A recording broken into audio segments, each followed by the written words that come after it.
Hi, this is Ruth Theresa with One Inspiring Woman, and today I'm answering a Dear Ruth Theresa question. This week,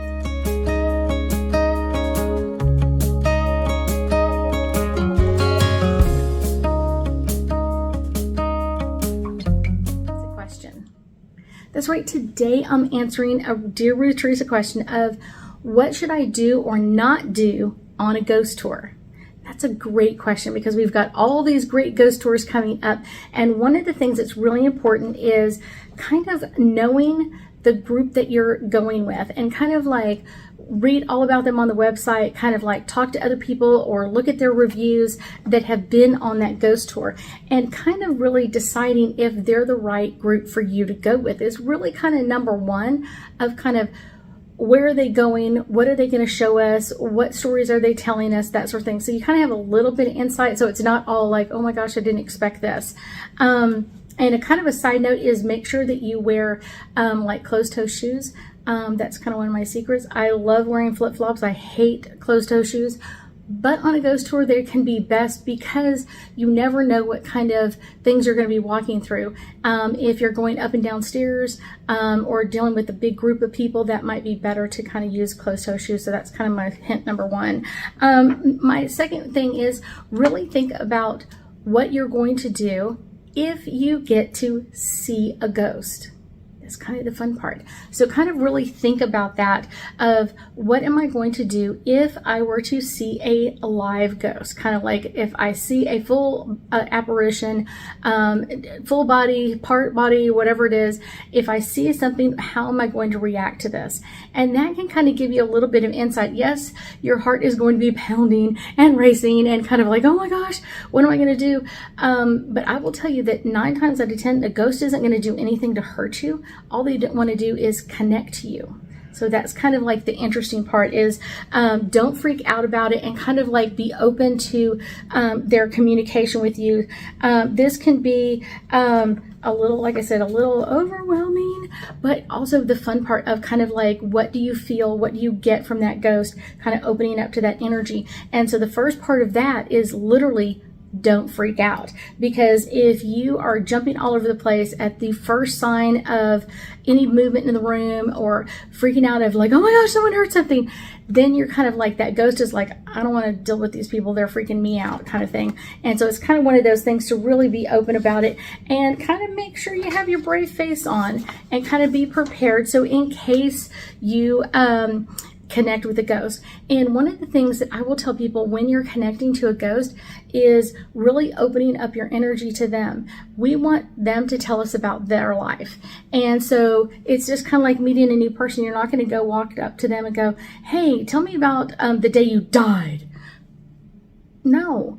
Ask them what their name is. It may take a little bit for you to be able to kind of communicate with them or kind of like, tell me about you and kind of what are you sensing or feeling or kind of picking up on around you in energy. That can be number one. Make sure that you're also very calm and respectful. I guarantee you there's no guarantee that they're going to communicate or respond to you in any way, but it's always worth a try. So make sure that you are calm and ready to get that. Next, I will say, take pictures.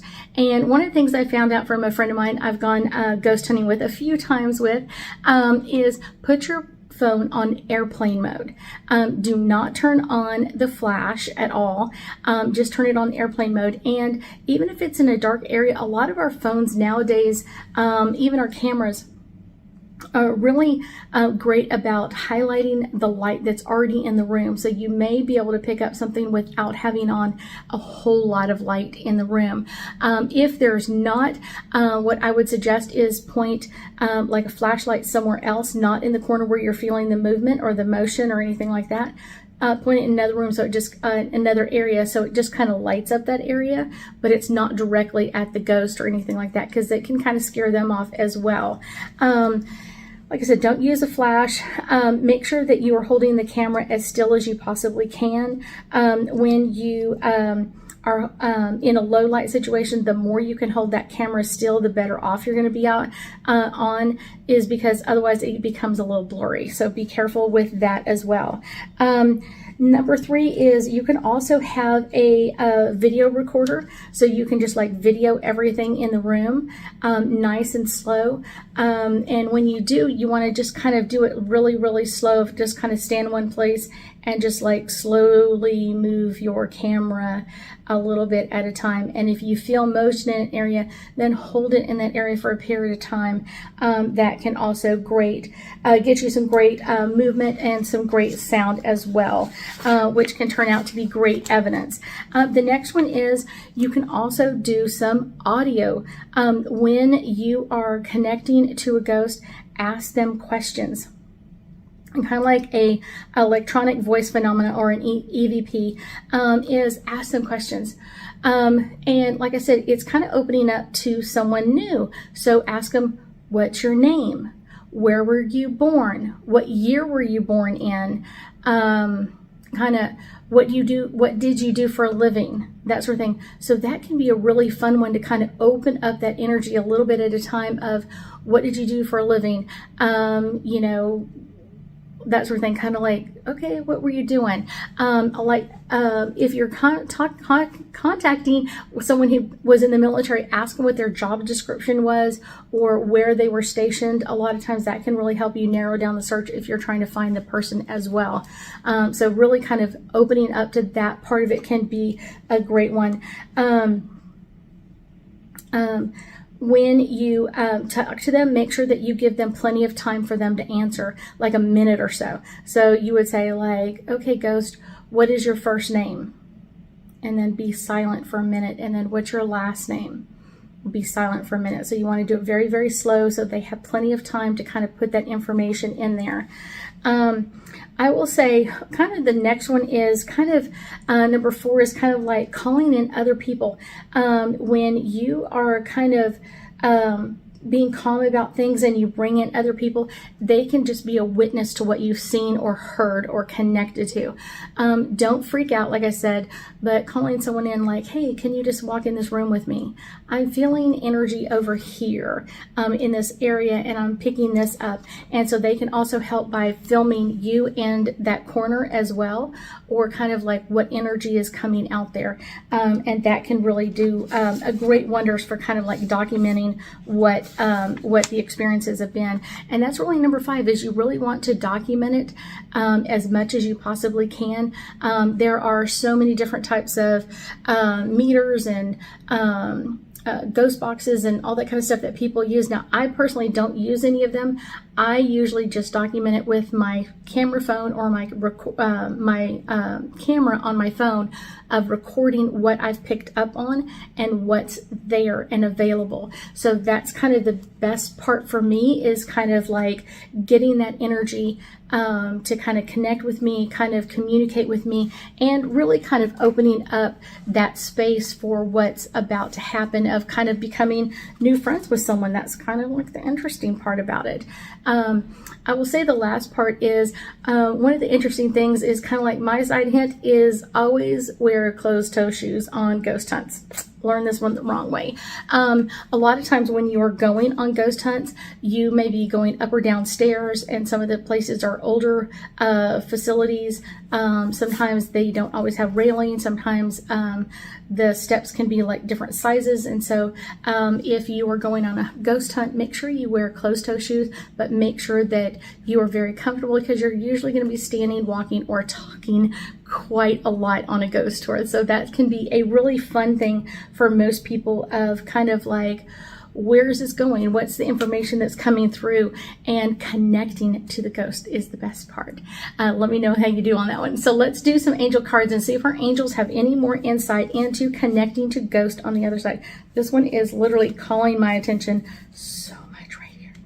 This one is Saturn, and this is all about the structure of it. If you kind of start out with a good structure of how you're going to document things, how you're going to react when the ghost comes in, that can really help you from the beginning as you kind of work through the information.